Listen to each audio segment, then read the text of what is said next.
grande parte do meu dia eu tô com o telefone na mão, quando não ouvindo música na internet ou fazendo qualquer outra coisa, mas sempre com o telefone na mão.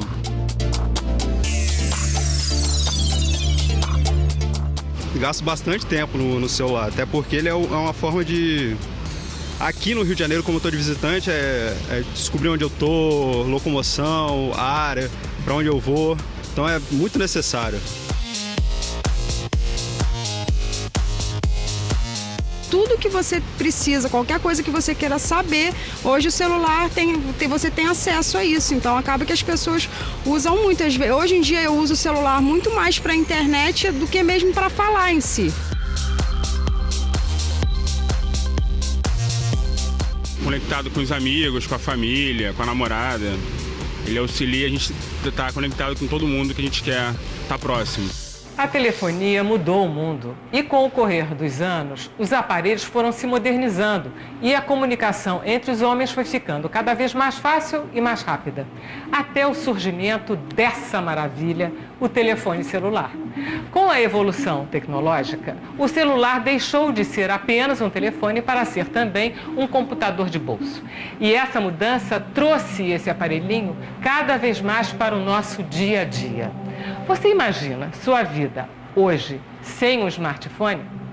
No Caminhos da Reportagem de hoje, nós vamos mostrar como a nossa vida mudou para sempre por causa dessa febre digital.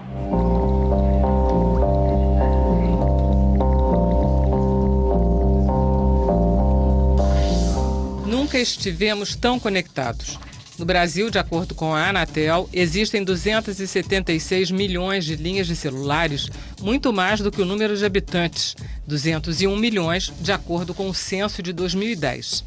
A venda de smartphones, aqueles que proporcionam conexão com a internet, também não para de crescer.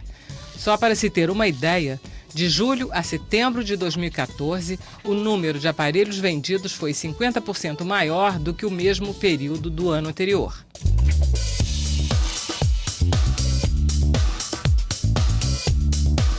Gabriel é um apaixonado por tecnologia.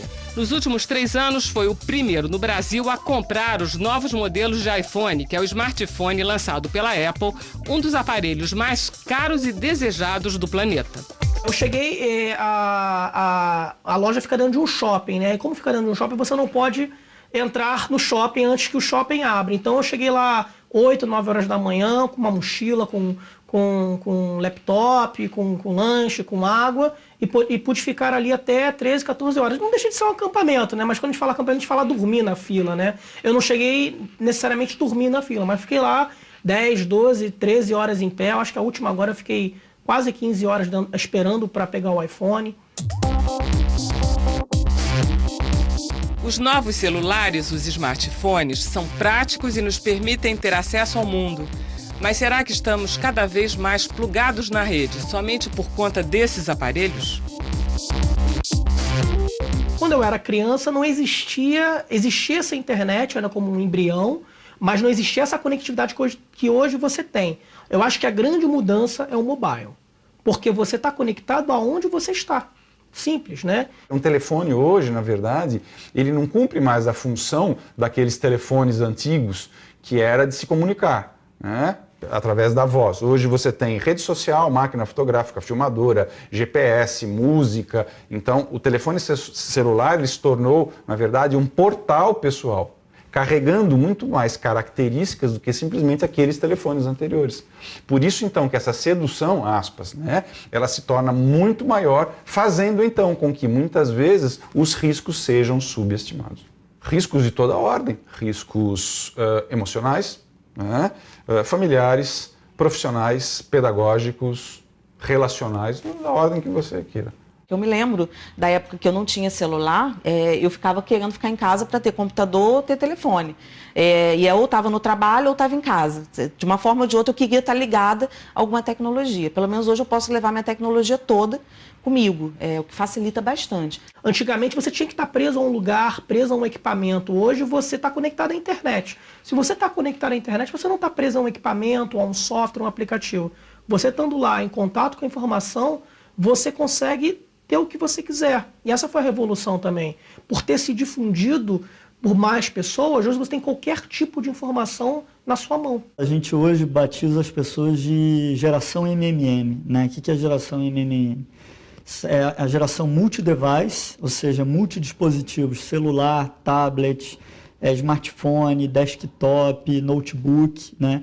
Você tem dispositivos que você leva com você a todo instante, é multiconectado, você está em qualquer lugar, a qualquer hora do dia, conectado, acessando a internet, né? Seja um Wi-Fi dentro de um restaurante, seja o 3G ou 4G, e multitarefa. Tem pesquisas que indicam que se a gente somasse todas as atividades que a gente faz ao longo de um dia de forma linear, daria mais de 48 horas de atividade no mesmo dia.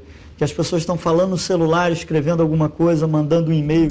Sem dúvida, o que mais atrai os brasileiros no mundo virtual são as redes sociais. Dos cerca de 70 milhões de internautas no país, 80% tem conta no Facebook. O Facebook é a primeira rede social, de fato. É a rede social que permite que você tenha conversas de verdade hoje coletivas. Você está sempre conversando com muitas pessoas, até com quem não é amigo. Nós temos um talento para a tecnologia e, sobretudo, para as redes sociais.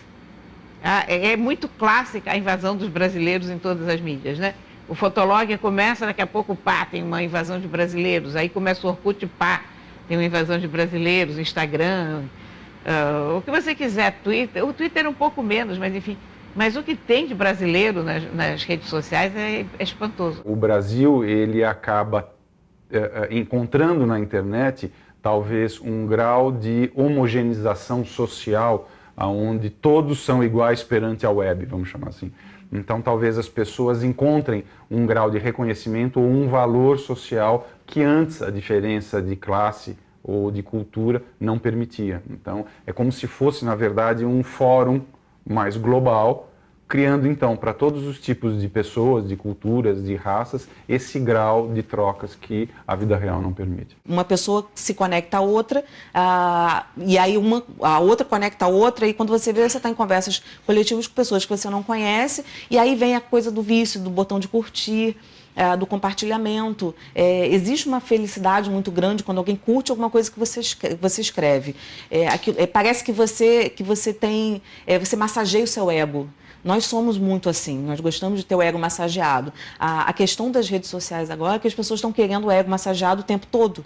Então elas estão sempre bolando algum post especial para ganhar mais curtidas, mais compartilhamentos, e isso dá muita ansiedade, né? Você quer ser querido, quer ser amado, idolatrado o tempo todo. A gente está começando a aprender a lidar com esse mundo agora. Isso aconteceu no outro dia, historicamente, há 15 minutos, né? Então, a gente está aprendendo como a gente lida com os celulares, como a gente lida com as pessoas lidando com os celulares. A gente ainda não desenvolveu um código de conduta, uma etiqueta, ou sequer a gente se percebeu emocionalmente em relação a todas essas novas ferramentas. Então, é muito natural ter um estranhamento. Esquisito seria se as pessoas não estivessem se questionando ou falando sobre isso. Imagina o seguinte: se eu hoje entrar na rede para discutir um tema, política brasileira, eu posso ir a qualquer lugar, né? Desde uma postagem de uma menina de 15 anos sobre o Brasil até o maior teórico estudioso de economia ou de política brasileira. No entanto, eu entro na rede social e vejo o que meus amigos estão pensando. Isso é muito limitado, né? Então as pessoas estão usando a rede social para informação. Isso é um erro crasso. Rede social é para relacionamento humano, troca de amor e de afeto. Se você quer realmente saber algum tema, não se limite ao que seus amigos estão pensando, porque os seus amigos provavelmente pensam como você. Então, quando você está na rede social e se limita a ler o mundo por ela, está lendo o mundo pelos seus amigos, o que é reduzidíssimo intelectualmente. Se você, ao invés de se reduzir à rede social, entende a internet, se você levanta de manhã e entende o que tem na sua frente, esse infinito que se desdobra, aí não tem como ficar viciado, porque é sempre uma coisa nova. Se você parar para observar o comportamento das pessoas nas redes sociais, no Facebook, está todo mundo querendo aparecer. Nem que seja com seus 15 amigos, mas querem aparecer. A gente está sempre querendo que alguém fale que a gente é legal. Parece que a gente não confia mais no próprio taco. Parece que a gente não confia mais em sermos especiais para nós mesmos. A gente tem sempre que confirmar isso com o outro. Outras pessoas, por exemplo, com baixa autoestima, elas acreditam em tudo que é postado. Elas acham que a vida de todo mundo é maravilhosa, porque todo mundo só posta as viagens bonitas, as festas que foram, as comidas maravilhosas. Eu estou aqui com meus amigos. Só se postam em situações privilegiadas, quando a vida delas, na realidade, é às vezes diferente, né? Elas têm uma vida mais simples, mas a autoafirmação, o narcisismo, o egocentrismo faz com que aquilo tudo é muito importante para elas, que aquilo se torne evidente. Uma vez eu estava num restaurante, tinha uma mesa de restaurante, um casal de adolescentes conversando, e a menina, conversando com o menino, falou, eu postei essa foto agora, nossa, eu já tive mais de 50 curtidas, né? E o menino respondeu para ela, nossa, eu nunca tive tanta curtida assim. Então, quer dizer, curtida está se tornando medida coeficiente de sucesso, né, de popularidade. A vida virtual, seja através dos jogos, das redes sociais, ela criaria um tipo de compensação das dificuldades que essas pessoas encontram em seu cotidiano. I have 422 friends, yet I'm lonely. I speak to all of them every day, yet none of them really know me. The problem I have sits in the spaces between looking into their eyes or at a name on a screen. I took a step back and opened my eyes. I looked around and realised that this media we call social is anything but when we open our computers and it's our doors we shut. Você está num lugar só que você amplia a sua experiência. Você está num lugar só, compartilhando aquele momento com outras pessoas, conversando o tempo todo com muitas pessoas. Por isso que eu acho que a gente não está deixando de ser social. Ainda há um caminho que está sendo aberto. E eu acho que as pessoas estão desbravando isso e descobrindo como usar. Errando, acertando, errando de novo, enfim. É um aprendizado. É importante perceber que a vida virtual nem sempre é o espelho da vida real. Uma pessoa pode ter centenas de amigos nas redes sociais e viver em um grande isolamento. O Dr. Cristiano Nabuco é coordenador do Grupo de Dependência Tecnológica do Programa de Transtornos do Controle dos Impulsos do Hospital das Clínicas de São Paulo. Para ele, a satisfação ilusória da vida virtual é um dos motivos que mais atraem as pessoas. Imagine comigo, na medida em que eu sou um jovem, por exemplo, que eu tenho obesidade mórbida. Então eu peso lá 100 e poucos quilos, eu tenho 17 anos, o meu rosto cheio de espinhas. Obviamente que a minha capacidade de me relacionar com pessoas, ela fica prejudicada, né? Minha autoestima vai lá para baixo. Então, o que acontece? Esse indivíduo que não consegue ter um mínimo de sucesso na vida real, ele vai para a vida virtual recriando um perfil, falando, se apresentando, se comportando de uma maneira distinta daquela que ele é na vida concreta. O que ocorre? Depois de algum tempo, ele começa a ser muito mais valorizado e gostar muito mais da imagem que ele cria do que o que ele é efetivamente. Então, nesse ponto, o que acontece? As emoções que ele sente dessa vida paralela são mais satisfatórias do que as emoções que ele vive na vida. Então, literalmente, nesses casos, o indivíduo acaba trocando o tipo de experiência, ou seja, cada vez mais ele prefere se relacionar através da internet como uma forma de se proteger. Para muita gente, o computador é a única janela para o mundo. São pessoas mortalmente tímidas, que não sabem se relacionar com as pessoas de outra forma. Se a gente não tivesse computador, esse menino que a mãe hoje se queixa que não sai do computador, esse menino não estaria lendo, ou sei lá o que ele estaria fazendo, ele estaria mergulhado no mundo dele de alguma outra maneira. A pessoa tem um transtorno de fobia social, tem estresse em fazer amizades pessoalmente, ou é muito tímida, ou não consegue participar de ambientes sociais. O computador é um escudo. Ali ela pode ser uma pessoa forte, uma pessoa descolada, uma pessoa mais segura. Ela pode passar a imagem que ela quiser, diferente do que ela fosse fazer em pessoa, né? As pessoas ainda têm em mente que internet e vida real são duas coisas separadas, né? Acham que quando você está na internet, você não está vivendo a vida como deveria viver. Quando, na verdade, a internet é só um prolongamento da sua vida real. Ela faz parte desse universo. Não existe, para mim, uma separação natural. Não existe essa possibilidade de ter uma vida online e uma vida offline. As pessoas confundem muito isso. E aí, por conta de achar que existe uma vida offline, uma vida online, elas começam a agir na vida online de uma forma que elas não agem na vida offline. E você vê as pessoas ficarem cheias de bravatas, gostam de falar mais do que falam na vida aqui real, ou então falam palavrão, ou então estão sempre com opiniões inflamadas sobre as coisas, porque acha que lá pode ter coragem, porque ainda acha que lá está anônimo. E não está. Na verdade, você é a mesma pessoa e é assim que vai ser daqui para frente, cada vez mais. Há pouco tempo atrás, a gente chamava de real, né? O que era real? Era aquilo que a gente tocava. A palavra realidade, a gente voltava sempre para uma coisa palpável, né? Hoje a gente tem clareza que a realidade é impalpável. Ou melhor, a nossa realidade hoje é muito mais impalpável, intangível, né? A gente pode, na tela, por exemplo, ter experiências reais. Né? Por exemplo, em tempo real. Se você está usando o computador em tempo real, você está tendo um contato imediato com aquela pessoa, né? Então, será que isso é digital ou é real? Viver tempo demais no mundo virtual tem seu preço. O publicitário Celso Forte sentiu na pele os problemas do isolamento. Nitidamente, eu fui me afastando da vida real. Porque, assim, ficava muito pouco tempo na vida real. Ficava muito na vida digital, ficava mais na frente do computador do que na frente dos meus filhos e da minha mulher. Né? E isso é errado, isso é um equívoco. Na verdade, eu consegui identificar isso a tempo e consegui consertar, mas tem pessoas que estão perdendo famílias. E o curioso da tecnologia é que ela surgiu de alguma forma para nutrir as relações humanas, quer dizer, encurtar as distâncias, né? Aproximar as pessoas distantes. Mas o que a gente vê é que o paradoxo hoje em dia é que o que acontece é o contrário.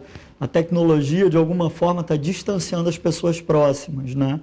Então, seja numa mesa de bar, seja numa sala de aula, seja dentro de uma faculdade, num trabalho, as pessoas muitas vezes estão olhando para baixo, para o seu dispositivo, para o celular, e mal conseguem se olhar no olho. Com certeza, existe um isolamento logo de cara, existe uma falta de foco, que é interessante.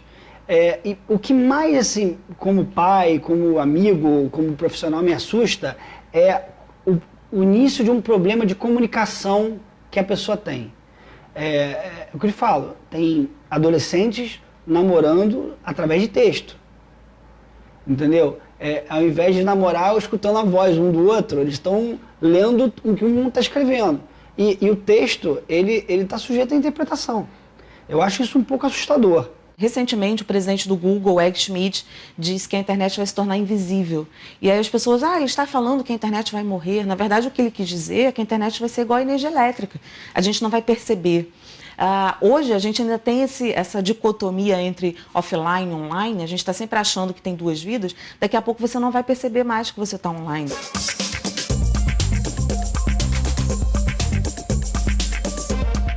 No próximo bloco, o prazer que vicia. Gente que vive online 24 horas por dia.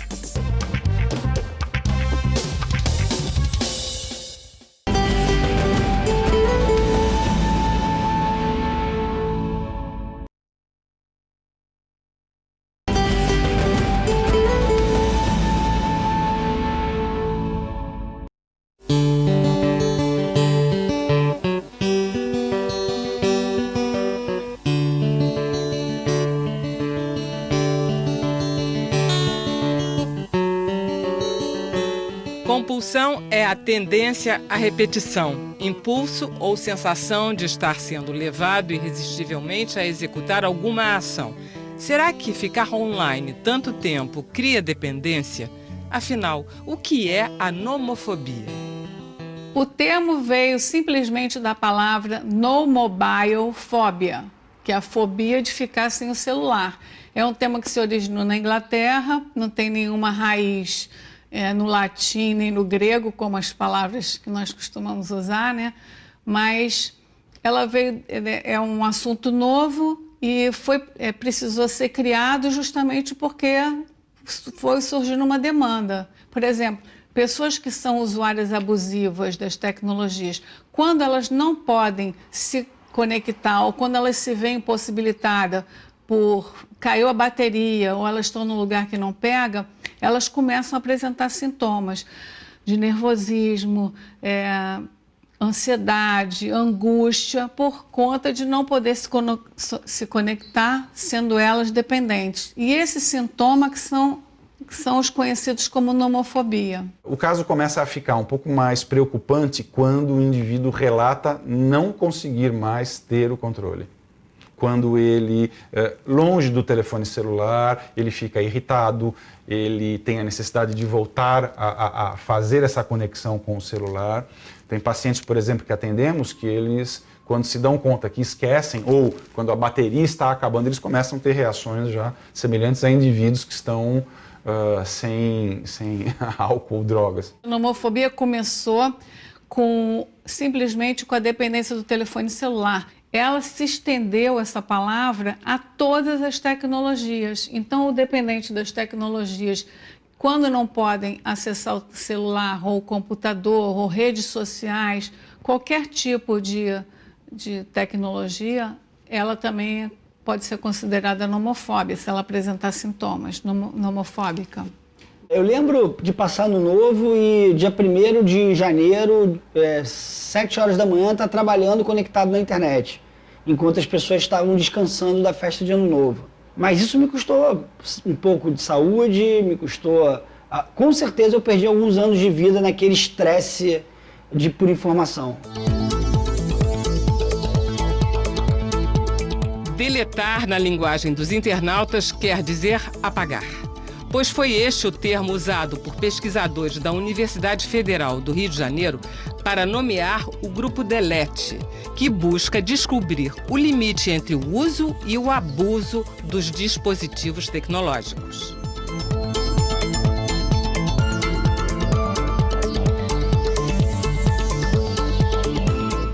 Uma das fundadoras do Instituto, a psicóloga Ana Lúcia King, ressalta que é preciso ter cautela.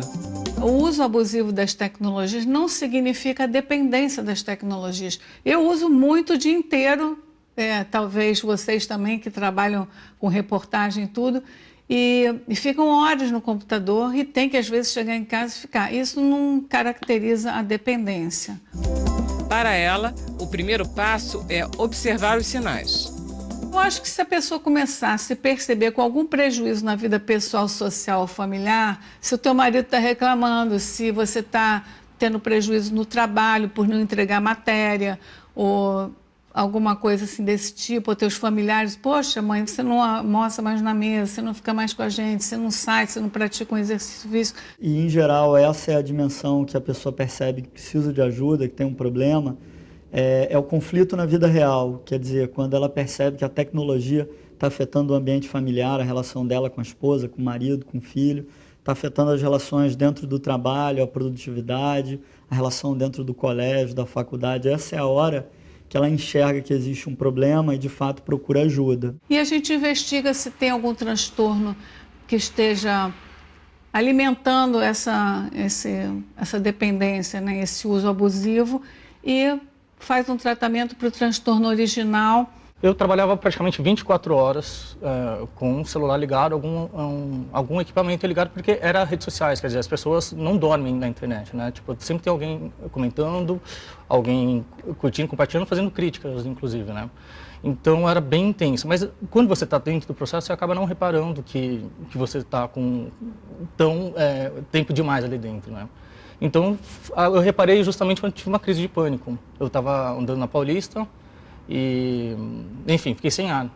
Daí chamou o SAMU, fui para o hospital, e lá que eles detectaram que tinha nada de errado, ele recomendou ir no psiquiatra, que podia ser pânico, e isso realmente era pânico. Se a pessoa tem uma ansiedade, se ela tem um transtorno do pânico, a gente trata o transtorno do pânico e a ansiedade. Porque, por exemplo, uma pessoa que tem transtorno do pânico, por diagnóstico, geralmente ela desenvolve uma dependência do telefone celular, porque com o telefone celular em mãos, ela consegue ir para locais muito mais distantes, coisa que ela sem o telefone não faria, porque ela tem medo de ir para longe de casa, passar mal na rua e não ter como pedir o socorro imediato. E com o telefone ela se sente mais segura. Você não consegue engolir saliva, é uma dor física mesmo, você acha que está morrendo, parece que está grudando sua garganta assim, uma na outra, de seco. Você não consegue tomar água, você não consegue engolir nada e assim, dá tontura, parece que se você se entregar você vai morrer asfixiado assim. E é bem horrível. Para tentar evitar problemas ligados ao excesso de tempo online, o grupo criou uma lista de 10 passos, uma espécie de desintoxicação digital. Haja com bom senso para que o uso não se torne abuso no cotidiano. Fique atento a sintomas físicos e psicológicos. Dose o uso de tecnologias, avalie seu desempenho acadêmico ou profissional. Reflita sobre seus hábitos cotidianos. Não abandone atividades ao ar livre para ficar conectado. Prefira a vida social real à virtual. Pratique exercícios físicos e faça intervalos regulares ao usar as tecnologias. Não abale o seu humor com publicações virtuais. Valorize as relações familiares. Pense no meio ambiente, recicle os aparelhos e evite a troca frequente sem necessidade. Essa clínica aqui em Araçoiaba, no interior do estado de São Paulo, recebeu no ano passado para internação uma jovem que não conseguia viver sem o celular. Na verdade, ela não conseguia, era viver com o celular. Foi o ano passado, a partir que eu tinha um celular, eu tinha o celular e o computador, daí a hora que o celular quebrou, eu entrei em pânico, em desespero, queria de todo jeito arrumar meu celular, e era nem um sábado.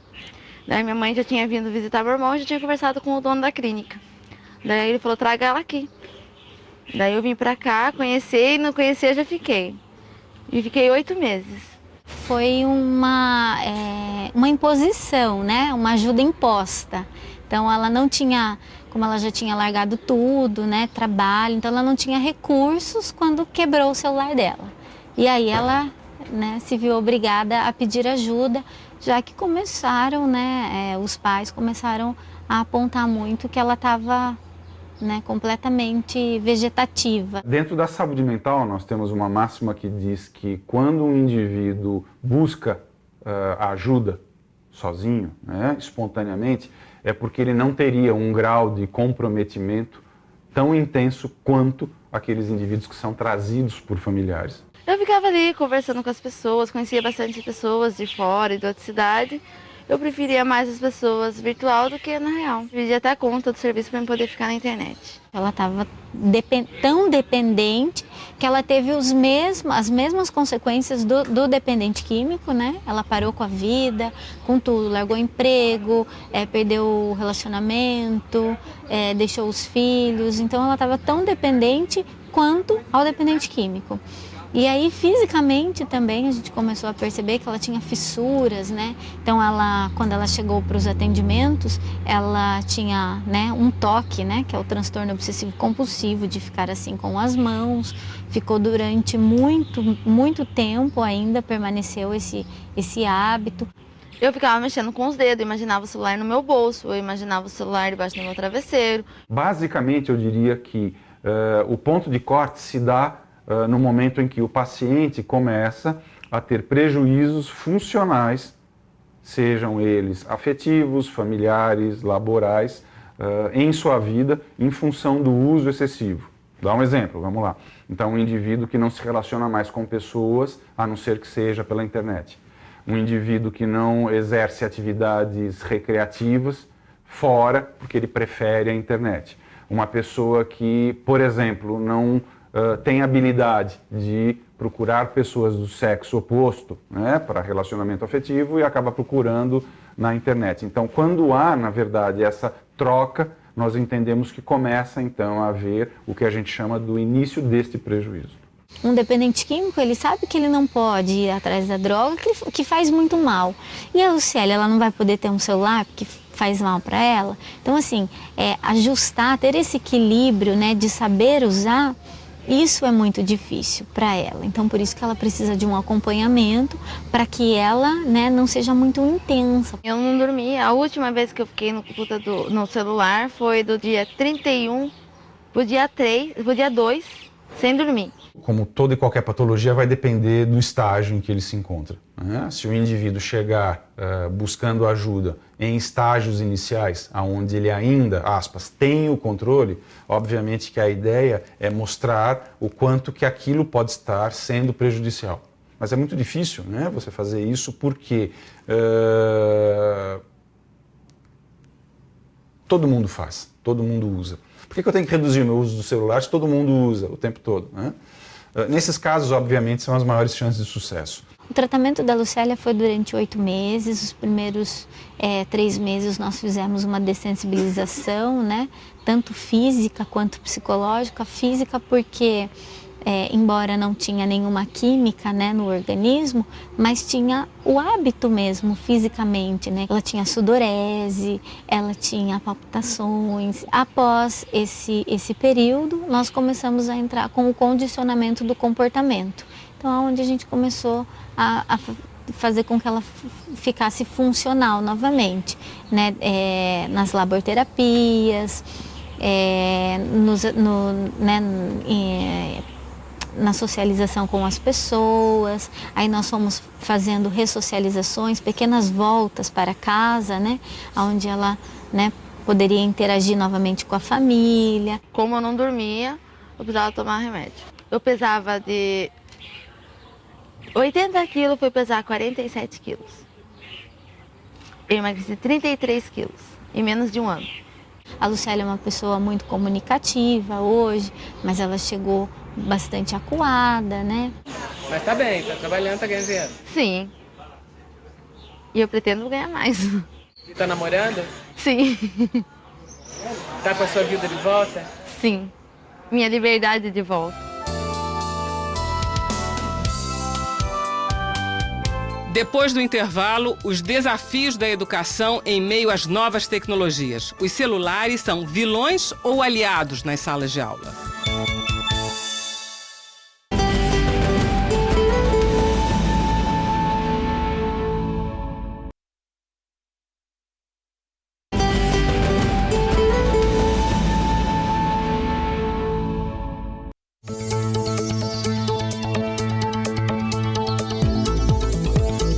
Para crianças e jovens, nada mais natural do que ficar plugado 24 horas por dia. Muitos deles já nasceram na era digital. Mas como a escola lida com essa nova realidade? Como captar o interesse de alunos que têm o mundo na ponta dos dedos?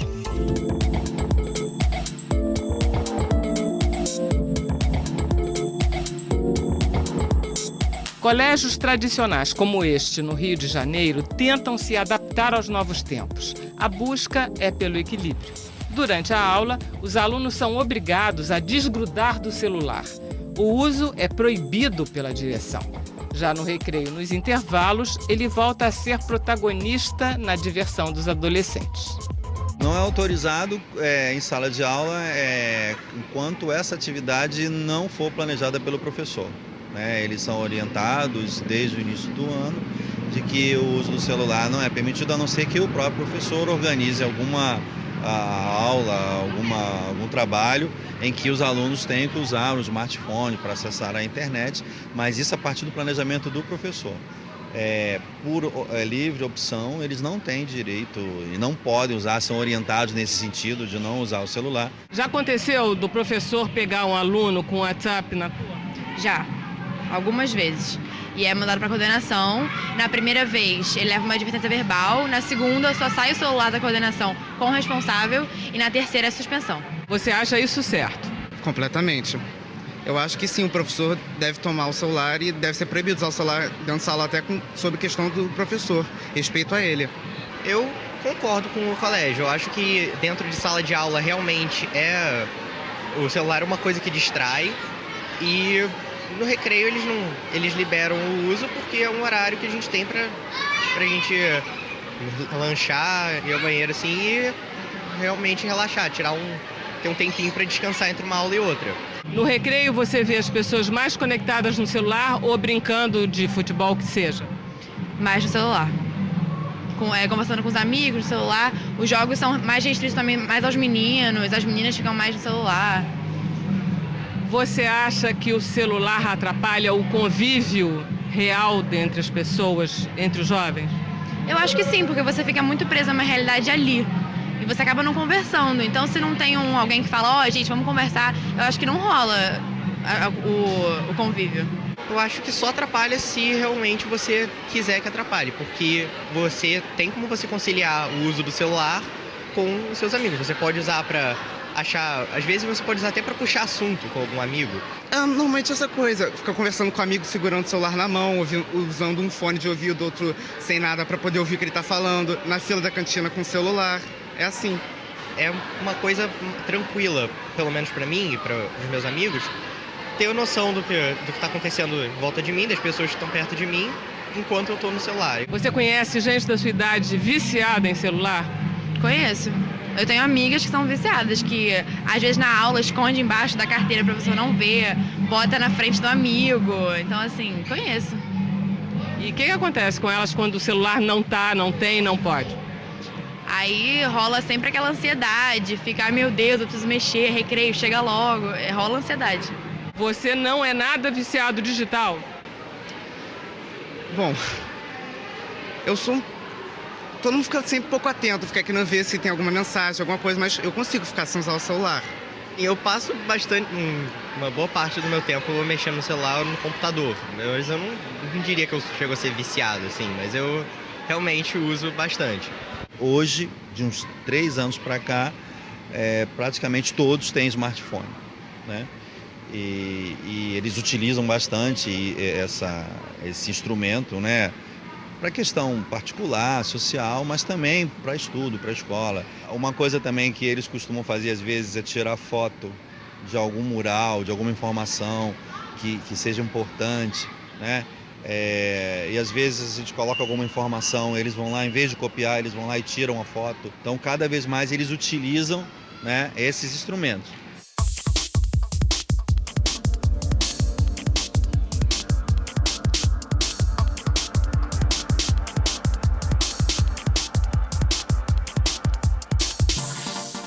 O ensino no futuro será colorido, informal e colaborativo. Aqui nessa escola em São Paulo, os alunos usam a tecnologia ativamente e o celular faz parte da rotina da sala de aula. A interatividade é a palavra-chave. Aqui, professores e alunos não só compartilham, como produzem conteúdo. São pesquisadores comigo, né? Eles trabalham de que forma? Eu proponho uma situação cotidiana, ou então proponho um problema e indico possíveis soluções. Então eles vão procurar qual é aquele conteúdo envolvido, por exemplo, do sistema endócrino humano, vão procurar o que é o sistema endócrino. Eu pergunto, o que é, por exemplo, hipotireoidismo? Eu solto a pergunta. Então eles vão correr atrás, vão pesquisar o que é, me trazer informações, muitas vezes informações novas que eu ainda não sei, né? É uma coisa interessante essa. Eu, como professor, deixei de ser aquele detentor da informação, eu sou um compartilhador, né, de informação, recebo informações novas. Nós estamos vivendo um momento onde as crianças, em determinados pontos, em determinados assuntos, sabem mais do que os adultos. Os adultos, em toda a história, sempre foram soberanos em cima das crianças em termos de conhecimento. E em relação à tecnologia, as crianças e adolescentes sabem mais do que os adultos. Sem dúvida, uma melhora significativa como aluno, assim, de eu ter alguma dúvida e poder pesquisar na hora. Às vezes compartilhar um trabalho, as coisas ficam muito mais práticas também. Daqui a pouco, as pessoas terão uma cabeça como é o sistema integrado, né? Então a gente vai lidar melhor com as diferenças, não tem mais esse julgamento. Eu tenho certeza que essa nova rede ela vai permitir a gente, por exemplo, pensar várias coisas ao mesmo tempo e conviver. Não é uma ou outra, sabe? Eu posso pensar coisas diferentes. E essas interfaces irem criando um conceito novo para mim. Eu deixo que eles usem telefone, deixo que usem tablets pessoais, né? Só uma mudança de paradigma, né? Há um tempo atrás, o telefone era um inimigo meu. Eu ficava brigando, tira o telefone, pega, aquela coisa toda. Hoje eu peço para o telefone estar em cima da mesa. Porque qualquer dúvida, imediatamente eles próprios perguntam, posso pesquisar? Posso procurar? Pode, à vontade. Eu tenho a solução daquela dúvida, o encaminhamento daquela dúvida imediatamente. Eu estou trabalhando com alunos de ensino médio. Eu tenho que trabalhar com maturidade também, né? Eu estou aqui para fazer com que eles aprendam biologia. Eu não sou um policial, né, que vai o quê? Ficar fiscalizando o aluno se ele está cumprindo com o papel dele ou não. Então, se alguém usar, eu perceber, eu peço para desligar, eu peço para parar. Mas se não perceber, quem está tendo prejuízo é ele. Eu uso também bastante o Google, que é o Google Drive, que é para fazer os trabalhos da escola, que facilita bastante. tudo no celular mesmo. Eu nem preciso usar o computador mais. Antigamente a gente usava até para fazer documento, apresentações, mas hoje em dia tem todos os aplicativos no celular. Não preciso mais nem do computador.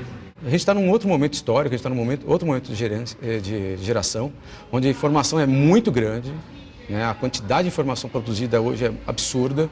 Um professor meu na universidade, há tempos atrás, disse: se eu tivesse que ler tudo que foi publicado em zoologia, por exemplo, hoje, eu ia demorar quase 25 anos para fazer só essas leituras. Então a quantidade de informação produzida no mundo é absurda. Perdão, não existe quem detenha tudo isso. Então sempre vai ter um fluxo para mim, para os meus alunos, de informações novas. Então eu tenho que estar permeável a isso e até aceitar de bom grado. A internet permite mais do que a gente é capaz de utilizar pelo nosso modelo cognitivo, pela nossa educação, né? Olha o que é a nossa educação. E não é brasileira, não, do mundo, né? Tipo, sentadinho decorando o que o professor quer. Eu tô falando de Harvard, não tô falando de qualquer coisa. Qualquer universidade, qualquer escola quer que você faça o que o professor quer que você faça. E isso não serve para o cotidiano, para o presente. Hoje a gente tem que formar pessoas curiosas, que queiram fazer diferente, porque a gente tem que mudar o mundo. Eu acho que beneficia muito o aluno poder pesquisar, poder ter outros meios de estudo também na própria sala de aula. A gente, há bastante tempo, tem lido, tem estudado muitos trabalhos. A gente, inclusive, visitou algumas universidades dos Estados Unidos, como o MIT. A gente percebe que o meio influencia muito no aprendizado.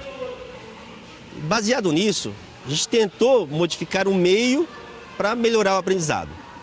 Em uma visita à Google, a gente viu que era um espaço colorido, informal, uma hierarquia horizontal, onde o chefe não precisava falar o que o funcionário tinha que fazer, cada um sabia o seu papel ali dentro.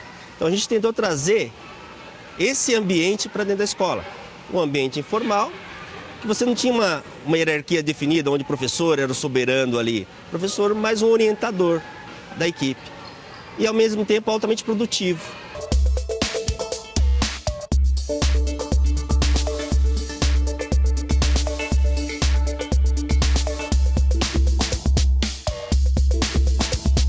E não tem lugar melhor para se usar a tecnologia do que dentro da escola, que é o momento para começar e o momento para parar, e é direcionado por especialistas em educação. Diferente daquela tecnologia que é usada por pais para deixar as crianças sossegadas em restaurante, em consultório, ela dá um dispositivo para a criança para ela calar a boca. Esse é o mau uso da tecnologia. It's not very likely you'll make world's greatest dad if you can't entertain a child without using an iPad. When I was a child, I'd never be home. Be out with my friends on our bikes, we would roam. I'd wear holes in my trainers and graze up my knees. We'd build our own clubhouse high up in the trees. Now the park's so quiet it gives me a chill. See no children outside and the swings hanging still. There's no skipping, no hopscotch, no church and no steeple. Encontrar a melhor forma de lidar com as novas gerações é um desafio também dentro de casa. Ana Luísa tem apenas 6 anos e já domina com muita naturalidade todos os dispositivos tecnológicos que vê pela frente. Acabou que eu não tenho mais tablet, né? O tablet é dela agora. Você que me deu o tablet. O tablet acabou sendo dela agora, só fico com o celular. Você que deu o tablet pra mim. Aí eu ficava bastante no tablet e acabou que ela, de tanto que ela mexeu, o tablet ficou pra ela. Eu acho que essas crianças, que já para essas crianças, o computador e a tecnologia vão ser coisas mais naturais do que são para nós. Quer dizer, eles não concebem o mundo sem isso, porque quando eles nasceram estava pronto. Eles certamente vão ter uma relação mais natural, mais intuitiva com todas essas máquinas. Eles conseguiram criar uma linguagem tão intuitiva que fica fácil para qualquer criança. Eu sinceramente, não vejo restrição de criança com uma facilidade a mais, uma facilidade a menos. Até acredito que pode até ser, mas hoje em dia são tão intuitivos que qualquer criança pode ter facilidade de mexer. Não é exagero, isso é até valorizado por alguns pais como uma vitória do bebê, praticamente do bebê, quando a gente fala de uma criança com 1 ano e meio, 2 anos brincando no tablet. Não é momento. Vale citar aqui que a Academia Americana de Pediatria, ela sugere que não se use dispositivo eletrônico algum abaixo de 2 anos, alguns trabalhos falam 3. O fato é que não tem ganho para criança tão pequena usar qualquer tipo desses dispositivos eletrônicos. A ideia que se discute é que esses jovens nasceram expostos à tecnologia. Por isso que eles são denominados de geração digital, né? Nós, mais velhos, que não nascemos apresentados a ela, seríamos os imigrantes digitais. É como se nós tentássemos aprender um determinado idioma, por mais que possamos aprender, nunca falaremos tão bem quanto um nativo. Então, a sensação que eu tenho é que eles, intuitivamente, são mais rápidos nisso, né? Alguns antropólogos sugerem, inclusive, que essa facilidade estaria virando de cabeça para baixo a pirâmide, onde pais e professores estariam em cima, para os jovens serem hoje a referência. Uma tecnologia intuitiva pensada para todos. Mas como dar limites para uma geração que já nasceu imersa no mundo digital? Ou melhor, é preciso dar limites? Eu acho que um limite para as crianças, o limite que os pais impõem, eu acho que, evidentemente, uma criança não deve ficar o tempo todo no computador. Como a pessoa não deve ficar o tempo todo lendo. Quer dizer, ela tem que ter o mínimo de atividade física quando é criança, né? Tem que ter regra para tudo isso. Não é à toa que eles limitam, eles sugerem, a academia sugere o limite de 2 horas para todos esses dispositivos diários. Então, isso é uma coisa que tem que fazer a gente pensar, porque tem várias pesquisas falando em 7 horas, 10 horas. Acabou de sair uma pesquisa no Japão de adolescentes usando até 15 horas somadas ao dia, obviamente não contínuas, 15 horas de uso de celular. Então, isso beira o absurdo. Ela está isolada ali, tá sozinha. Isso te atrapalha? Isso você pede para dizer chega de brincar sozinha, vai brincar com as amigas? Alguns momentos sim. Alguns momentos eu tiro, eu chamo a atenção dela, porque eu acho que, como eu falei, tudo tem que ter um limite, tem que ter um bom senso, né? Eu acho que é bom, que estimula, mas existe um mundo além da tecnologia, existem as pessoas ainda. Então, tem alguns momentos que eu falo, eu chamo a atenção dela para largar um pouquinho, deixar um pouco de lado para fazer outras coisas, para brincar com os primos, para brincar com as amiguinhas. Eu acho, evidentemente, que os pais têm que ver o que é que os filhos estão fazendo no computador sempre, tem que ter uma noção de onde aquela criança está andando, como. Se o teu filho fosse para a rua, você veria o que ele está fazendo na rua, as companhias com as quais ele está andando. Então, acho que você não pode abdicar da tua função de pai ou mãe. Isso é claro em qualquer circunstância da vida, seja com esporte, seja na rua, seja na internet, você tem que saber o que está acontecendo com o teu filho. Mas eu acho que os efeitos positivos da tecnologia na vida humana são muito maiores do que os negativos. É óbvio que a gente não quer falar aqui da questão de cortar o uso, mesmo para as crianças, não é cortar o uso, mas por isso que se estabeleceu esse limite. Elas têm que ter acesso, a tecnologia só vem a nos ajudar desde que bem utilizada. Então, para você, vamos entupir as crianças de tecnologia? Não, elas já estão entupidas, né? A gente tem que entupir as crianças de corpo, de beijo, de abraço, de carinho, de passeio, natureza, porque elas já estão entupidas, entende? A gente só não tem que tirar, não precisa dar, né? As crianças já estão na escola com os amigos, então a gente tem que entender que a tecnologia é uma onda de tsunami que já vem. Nós não podemos lutar contra ela. Não é possível. Então, não precisa você encher seu filho de tecnologia, mas entenda que ele está usando. Ajude-o a usar melhor. Como ter uma pessoa usando bem a internet? Essa pessoa tem que saber o que quer antes de entrar. Então, ela tem que ter valores. Ela tem que ter um alvo para buscar, né? Então, se você não se coloca no mundo, isso é uma questão familiar, é de desenvolvimento humano. O que é importante para você? É a arte? É ganhar dinheiro? É a religião? É o relacionamento? O que te importa? Então, isso as crianças têm que ter desde pequeno, mesmo que ela mude. Mas o computador não é nem melhor nem pior do que as outras coisas. E eu acho que para uma criança abre um universo fantástico, porque você vê, quando uma criança crescia antigamente, a localização geográfica dela era fundamental.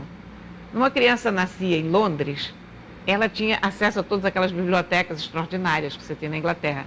Ela tinha acesso a um universo cultural que oferecia a ela 300 mil possibilidades de realização profissional. Profissões que nunca passavam pela cabeça de pessoas que, sei lá, nascem no interior da Amazônia. Quer dizer, imagina que nasce um menino na Amazônia e um talento para estudar gelo. Ele nem ia descobrir que existe essa profissão. Com a internet ele já sabe que existe uma profissão que se dedica a estudar o gelo. vai poder seguir aquele talento dele, vai poder procurar informações sobre aquilo. Antigamente a gente dependia de uma boa biblioteca para poder estudar. Então, qualquer criança que nascesse no interior estava automaticamente prejudicada pela falta de acesso à informação. Quando você tem uma coisa como a internet, essa barreira acaba, porque a informação que ela quiser está lá. Então você imagina a vantagem que é isso. Você tem que ajudar os seus filhos a terem foco. Se ele tiver foco, souber ler, e for ético, e souber entender que relacionamento é tudo que a gente precisa, você pode soltar seu filho na rede. Agora, se não, aí complica, porque ele estará na rede mesmo sem você querer e vai ser uma vítima dos outros discursos. Então ele tem que ter o discurso dele, e aí ele sabe o que está fazendo ali. Então, o que é educar hoje? É produzir valores, desenvolvimento intelectual, né? Porque conteúdo as crianças vão descobrir sozinhas.